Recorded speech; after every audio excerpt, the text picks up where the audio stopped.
Olá, cursistas! É uma satisfação estar aqui novamente com vocês. Antes de iniciarmos nossa aula de hoje, gostaria de reforçar que estejam com papel e caneta para anotar eventuais dúvidas que vierem a ter, que serão postadas no nosso Fórum Tira Dúvidas dessa segunda semana. No mais, vale o lembrete para estarem sempre acessando a nossa sala virtual, os e-mails, participando dos fóruns e estudando os materiais sugeridos. Retomando a aula anterior, fizemos uma breve introdução à disciplina, explicando um pouquinho do conceito do que é metodologia científica, as características indispensáveis a um pesquisador, bem como apresentando como é feito o seu plano de estudos, com base em um método, na documentação e na análise de interpretação de textos. Finalizamos com os conceitos de ciência e conhecimento científico, que serão basilares para a nossa aula de hoje. Espero que tenham iniciado a elaboração dos planos de estudo de vocês. Assim, recapitulando, para Ferrari, ciência é todo um conjunto de atitudes e de atividades reacionais, dirigida ao sistemático conhecimento com objetivo limitado, capaz de ser submetido à verificação. Em poucas palavras, é o conhecimento aprofundado sobre alguma coisa. Já o conhecimento científico pode ser caracterizado como um esforço racional para conhecer e sistematizar a realidade empírica por meio de investigações metódicas e sistemáticas. Pode ser resumido como algo baseado em fatos reais que possa ser cientificamente comprovado. Lecionam Lakatos e Marconi que existem 4 diferentes tipos de conhecimento: o popular, o científico, o religioso e o filosófico, com suas condições e características peculiares. São características do conhecimento popular, ou também conhecido como conhecimento empírico, serem superficiais, subjetivos, sensitivos, assistemáticos e acríticos. Caracteriza-se por não verificável e funda-se na experiência do próprio sujeito, com base em crenças que são socialmente aceitas, e assim ele não se concretiza como um conhecimento sistemático ou racional. É o que aprendemos a partir da nossa interação e observação do mundo. Já o conhecimento religioso ou teológico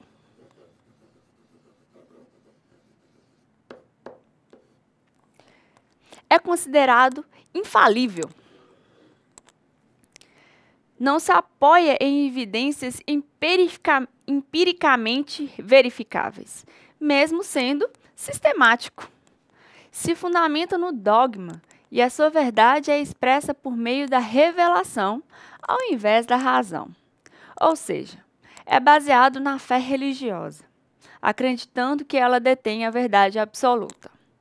Assim, constitui suas características ser valorativo, inspiracional, sistemático, não verificável e infalível. O conhecimento filosófico nasce a partir das reflexões que o ser humano faz sobre determinadas questões subjetivas. É, portanto, valorativo, racional, sistemático, não verificável e infalível. É caracterizado pelo esforço da razão pura para questionar os problemas humanos e discernir entre o que é certo e errado, recorrendo à razão humana. Por fim, o conhecimento científico, como já trabalhado, pode ser entendido como real ou factual, acumulativo, sistemático, verificável e aproximadamente exato. Compreende as informações e fatos que são comprovados por meio da ciência, ou seja, aqui são observados problemas, obstáculos e aparência das coisas, fatos e conhecimentos que precisam ser explicados.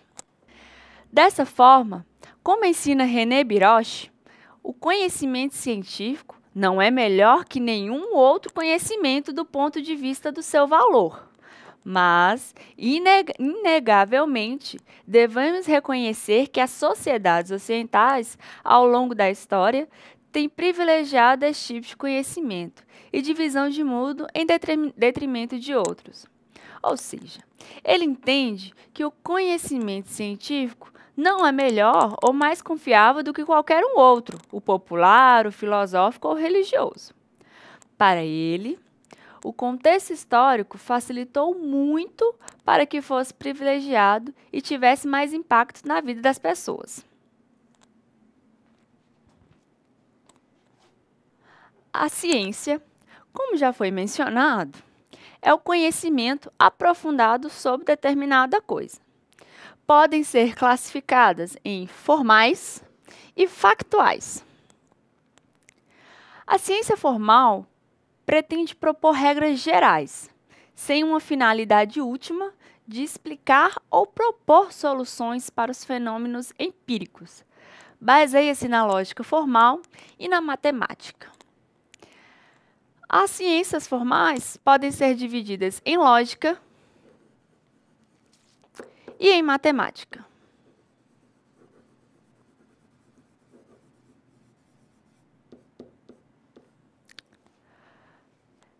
Já a ciência factual pode ser natural ou social. A ciência natural trata dos objetos e fenômenos da natureza, objetivando estabelecer leis gerais, teorias e explicações. De outro modo, as ciências sociais investem no estudo dos indivíduos e grupos sociais, seus comportamentos individuais ou coletivos. Existem ainda as ciências básicas, que procuram identificar e explicar as regularidades entre os fenômenos, através de teorias, leis e modelos. Bem como as ciências aplicadas e sociais aplicadas, que visa a aplicação da ciência básica em determinada área, ampliando o conhecimento empírico de determinados fenômenos. Ufa, quanta teoria! O importante é que vocês saibam assimilar o que corresponde a qual, quais as características que identificam os diversos tipos de conhecimento e as ciências. Não é necessário que decorem tudo de uma vez, que só estamos relembrando conceitos que já trabalharam na graduação ou em outros cursos que abordaram a sua metodologia. Após esse processo introdutório, do processo de documentação, dos diversos tipos de conhecimento e ciência, faz-se indispensável trabalhar e estudar o método científico. Percebam que a metodologia científica prescinde de várias etapas para o desenvolvimento de pesquisas e, consequentemente, de trabalhos científicos. Ensina Ferrari que o método científico é um traço característico da ciência, constituindo-se em um instrumento básico que ordena inicialmente o pensamento em sistemas e traça os procedimentos do cientista ao longo do caminho, até atingir o objeto científico pré-estabelecido. O método é usado para a pesquisa e comprovação de um determinado conteúdo. Para tanto, deve satisfazer 4 condições básicas. E são necessárias também a aplicação dessas condições, sendo elas a replicabilidade, a precisão, a falseabilidade e a parcimônia. A replicabilidade prevê que os estudos científicos devem ser passíveis de serem repetidos e gerarem resultados iguais ou semelhantes. A precisão do método consiste na definição de conceitos teóricos que aguçem o senso crítico de outros cientistas. A falseabilidade permite que toda teoria seja passível de refutação, ou seja, o conhecimento científico deve ser entendido como algo transitório e em permanente construção. Por fim, o princípio da parcimônia restringe que as teorias sejam excessivamente complexas ou com um infinito de conceitos e relações. A observância de todas essas condições fará com que o método científico seja eficiente em seu objetivo de comprovar a existência, validade e aplicabilidade de determinado conteúdo. Bom, até aqui alguma dúvida? Caso tenham, não se esqueçam de anotar e postar no nosso fórum Tira Dúvidas dessa semana, ok? Assim, como os fenômenos que estudamos até o momento, o método científico também pode sofrer divisões. Pode ser encarado sobre o ponto de vista de métodos gerais ou de abordagem, e métodos específicos ou de procedimento. É importante esclarecer que eles não se excluem, mas se completam. O que eu quero dizer com isso? Em uma pesquisa, sempre devemos observar e aplicar um método de abordagem atrelado a um método de procedimento. Os métodos gerais ou de abordagem oferecem ao pesquisador normas genéricas destinadas a estabelecer uma ruptura entre objetivos científicos e não científicos, ou de senso comum. Podem ser divididos em dedutivo, indutivo, hipotético-dedutivo, dialético e fenomenológico. O método dedutivo é aquele que parte do geral e, a seguir, desce ao particular.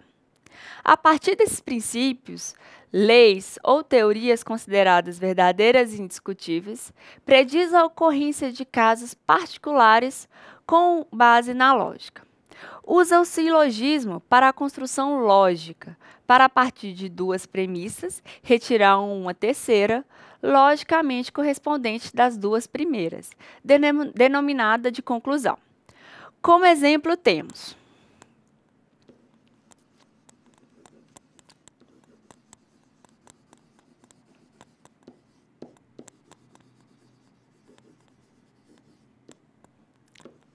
todo homem é mortal. Essa é a premissa maior.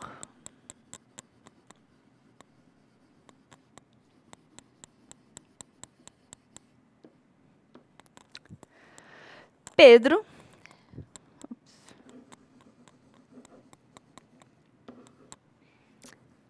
é homem. É a premissa menor.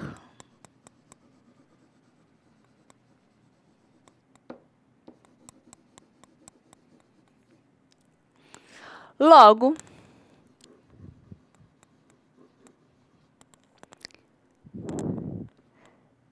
Pedro é mortal.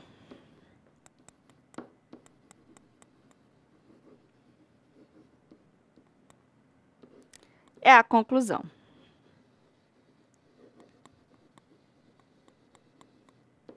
Conseguem visualizar como é utilizado o método dedutivo? Pois então. Já no método indutivo, partimos da observação de fatos ou fenômenos cujas causas desejamos conhecer. Procuramos compará-los com a finalidade de descobrir as relações existentes entre eles e generalizamos com base na relação verificada entre os fatos e fenômenos. Como exemplo disso, podemos colocar usando os silogismos.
Aqui temos um exemplo.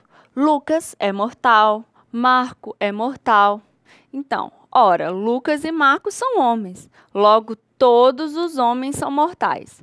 A diferença entre o indutivo para o dedutivo é que o indutivo abarca o todo. Aqui ele diz que todos os homens são mortais. No método dedutivo, falamos somente que o Pedro era mortal. Tá? O método hipotético-dedutivo inicia-se com um problema ou uma lacuna no conhecimento científico, passando pela formulação de hipóteses e por um processo de inferência dedutiva, testando a predição da ocorrência de fenômenos abrangidos pela referida hipótese. Exemplo das etapas observadas no método hipotético dedutivo. Teremos o conhecimento existente,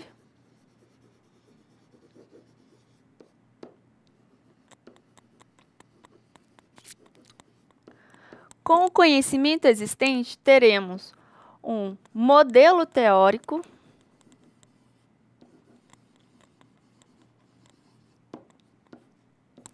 através do modelo teórico, teremos a dedução de consequências,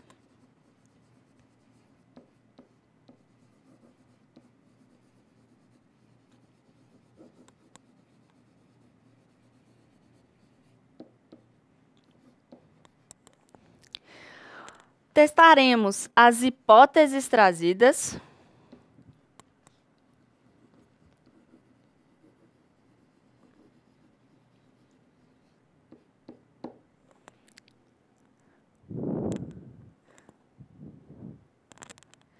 e teremos, portanto, o cotejamento ou avaliação.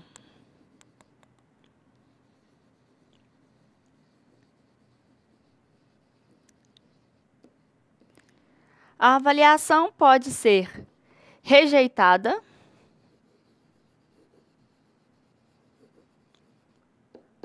ou não rejeitada.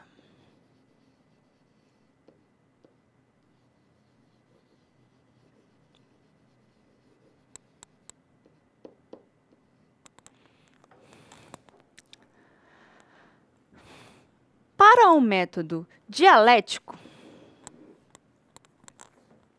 na natureza, tudo será relacionado. Transforma-se e ainda há uma contradição inerente a cada fenômeno.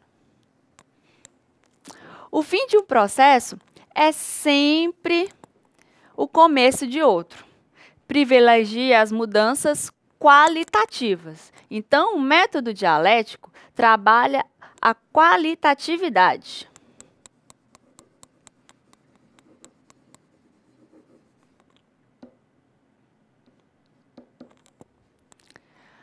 O método fenomenológico limita-se aos aspectos essenciais e intrínsecos do fenômeno, sem lançar mão de deduções ou empirismos, buscando compreendê-lo por meio da intuição, visando apenas o dado, o fenômeno, não importando sua natureza real ou fictícia. Os métodos específicos ou de procedimento podem ser entendidos como os meios técnicos de investigação.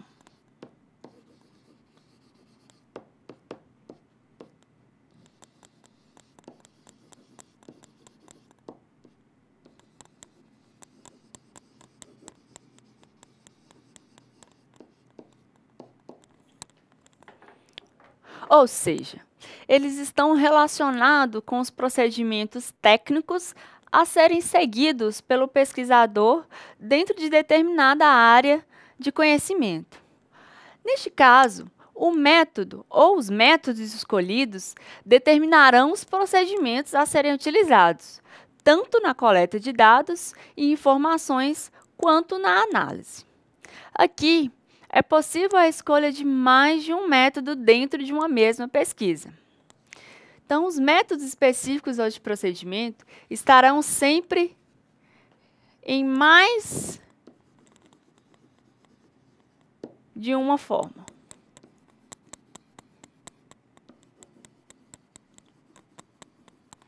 Poderá ser histórico e experimental, histórico e observacional, comparativo, estatístico, clínico e monográfico. Assim, eu posso ter em uma mesma pesquisa os métodos históricos e os métodos comparativos, os métodos experimentais e estatísticos e por assim em diante, quantos forem necessários para o desenvolvimento da pesquisa. Para o método histórico, é necessária a investigação de acontecimentos ou instituições do passado, para verificar sua influência na sociedade de hoje. O método experimental, nas palavras de Antônio Carlos Gil, submete os objetos de estudo à influência de certas variáveis, em condições controladas e conhecidas pelo pesquisador, para observar os resultados que a variável produz no objeto. Entende-se por método observacional quando o pesquisador só atenta para algo que já aconteceu ou que está acontecendo, não espera por um resultado final. O método comparativo explica os fenômenos e permite a análise do dado concreto, com o objetivo de verificar semelhanças e explicar divergências. O método estatístico possibilita uma descrição quantitativa da sociedade, considerada como um todo organizável. Possui razoável grau de precisão, tendo em vista que apresenta em números a investigação de fenômenos. No método clínico, envolve-se experiências subjetivas e se apoia em casos individuais, estreitando a relação entre pesquisador e pesquisado. O método clínico é muito utilizado na psicologia. Por fim, e não menos importante, o método monográfico entende que o estudo de um caso isolado pode ser representativo de muitos outros casos semelhantes. Assim, visa examinar o tema selecionado de modo a observar todos os fatores que o influenciam, analisando-o em todos os seus aspectos. É de grande importância o estudo desses métodos. Todas as pesquisas e trabalhos científicos a serem desenvolvidos necessitarão obrigatoriamente de um método científico de abordagem e de um ou mais métodos de procedimento, como já foi explicado. E com isso, encerramos os assuntos da nossa segunda videoaula. Eu espero que vocês tenham gostado e que tenham relembrado e absorvido os assuntos de hoje. Lembrem-se de acessar a nossa sala virtual, participar dos fóruns e postar as suas dúvidas. E não se esqueçam dos estudos da apostila e materiais complementares. Por enquanto é só, bons estudos e até a próxima!